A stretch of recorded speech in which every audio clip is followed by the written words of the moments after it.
ધારીના ચલાલા શહેરમાં ધારાસભ્ય જેવી કાકડિયાના નિવાસ સ્થાનેથી પીજીવીસીએલની ટીમ દ્વારા ડિજિટલ મીટર લગાવવાની કામગીરીની શરૂઆત કરી. ડિજિટલ મીટર અંગે પીજીવીસીએલના અધિકારીઓ દ્વારા માહિતી આપી. અમરેલી જિલ્લા પીજીવીસીએલના કાર્યપાલક ઇજનેરના માર્ગદર્શન હેઠળ પીજીવીસીએલના ડેપ્યુટી ઇજનેર સહિત ટીમ દ્વારા ચલાલા શહેરમાં ધારાસભ્ય જેવી કાકડિયાના નિવાસ સ્થાનેથી ડિજિટલ મીટર લગાવવાની કામગીરી હાથ ધરવામાં આવેલ છે. ત્યારે સૌપ્રથમવાર ધારાસભ્ય જેવી કાકડિયાના ઘરે ડિજિટલ મીટર લગાડ્યા બાદ ચલાલા શહેરમાં અલગ અલગ વિસ્તારોમાં ડિજિટલ મીટર લગાવવાની કામગીરી શરૂ કરવામાં આવી. ડિજિટલ મીટર લગાડતા હવે નવી ટેકનોલોજી મુજબ વિદ્યુત વપરાશનો ગ્રાહકોને પણ ખ્યાલ આવશે. ડિજિટલ મીટર અંગેની પીજીવીસીએલના નાયબ કાર્યપાલક ઇજનેરે જણાવ્યું હતું કે ટૂંક સમયમાં ચલાલા શહેર તેમજ આજુબાજુના ગ્રામ્ય વિસ્તારોમાં ડિજિટલ મીટર દરેક ગ્રાહકના ઘર સુધી પહોંચાડવામાં આવશે. રિપોર્ટર અશોક મણવર, અમરેલી. મારું નામ એસટી ગરાસિયા, નાયબ ઇજનેર ચલાલા સબ ડિવિઝન. આજે જે સ્માર્ટ મીટર મારવામાં આવે છે, જે અંતર્ગત આપણે અત્યારે હાલમાં વાણિજ્ય હેતુ જે આપણે એનઆરજીપી કનેક્શનો છે તેમાં આપણે સ્માર્ટ મીટર મારીએ છીએ. તેમજ આજ રોજ તારીખ 5/5/2025ના રોજ આપણા લોકલાડીલા ધારાસભ્ય ચલાલા ખાંભા બગસરા જેવીભાઈ કાકડિયાને ત્યાં આજ રોજ આપણે સ્માર્ટ મીટર મારેલ છે. તેમજ તેમનો પણ આપણને પૂરેપૂરો સહકાર મળે છે.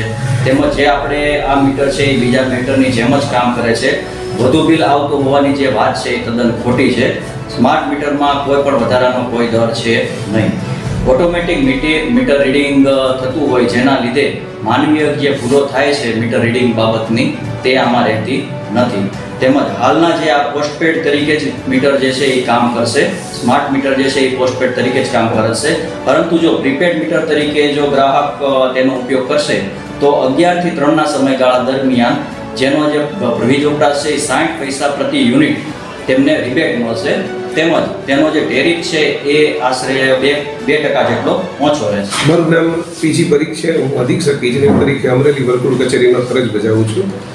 હાલ અમરેલી સર્કલ જે ફેઝ 2ની અંદર આવે છે એમાં કોમર્શિયલ અને ઇન્ડસ્ટ્રીયલ મીટરમાં અમે સ્માર્ટ મીટર લગાડીએ છીએ. ખાસ તો મારે ધ્યાન એવું દોરવું છે કે આ સ્માર્ટ મીટરનું જે કાર્ય પદ્ધતિ છે એ આપણા હાલના મીટર જેવી જ પદ્ધતિ છે. એટલે એને કારણે કોઈ ગેરસમજ હોય કે બિલ વધારે આવશે તો એ વાત બરાબર નથી. બીજું, આમાં જે કંઈ મીટર રીડિંગ છે એ ઓટોમેટિક મીટર રીડિંગથી લેવામાં આવશે.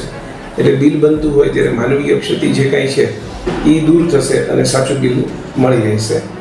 આ ઉપરાંત જ્યારે આ મીટરનો જો પ્રીપેડ મીટર તરીકે ઉપયોગ કરવામાં આવશે ગ્રાહક દ્વારા, તો અત્યારે 11 થી 3ના સમયગાળા દરમિયાન તેઓ જે વીજળી વાપરશે એમાં 60 પૈસાનો રિબેટ મળશે.